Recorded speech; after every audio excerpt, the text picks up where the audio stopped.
How big of an audience should you use when you're doing interest testing on your Facebook ads? Hi, my name is Regitze from Greatest Marketing Agency. So how big an audience do you need when you're doing interest testing? First of all, when you're doing interest testing, then only choose one interest group. Make sure it's not something like a job title or something else, that it actually says interest. And your interest group should be at least 800,000. Because bigger audiences, they work better on Facebook, so the bigger the better.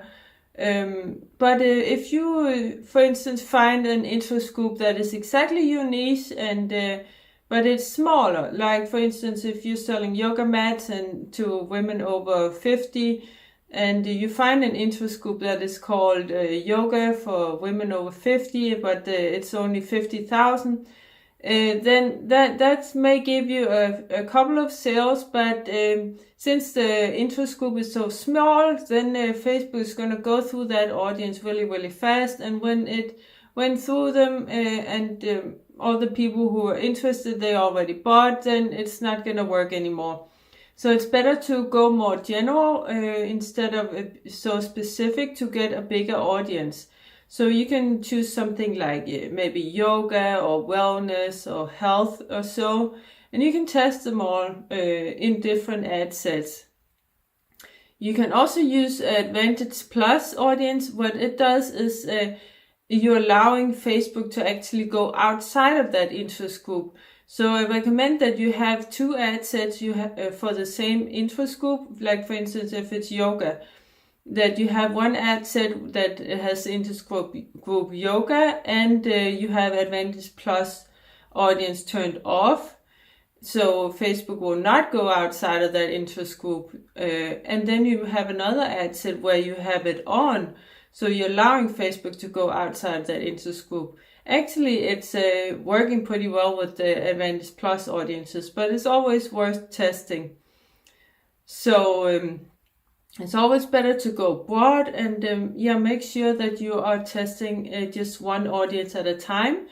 For each ad set, only one audience, because otherwise you'll get a blended average. If you have two audiences, maybe like health and wellness together in one ad set, you're just going to see one result, and you're not going to know which one of these interest groups that actually worked best.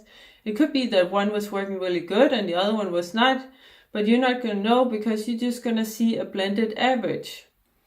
So I hope this helps. Comment below if you have any questions. Give me a like if you like it. Subscribe for more. And if you're a coach or consultant, then we specialize in getting clients for coaches and consultants, not just leads.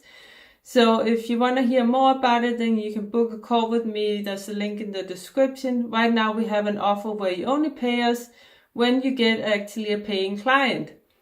So we're not going to have this offer forever, so book a call with me now to learn more about it. And also we have some free downloads. There's a free Facebook ad template in the description you can download if you want to run your own Facebook ads. And we have an ebook, Mastering Social Media Strategies for Coaches and Consultants. That's more organic marketing, so go ahead and download that and join our Facebook group. Link in the description also, where you can get more tips from me and other marketers. So thanks for watching. Take care. Bye.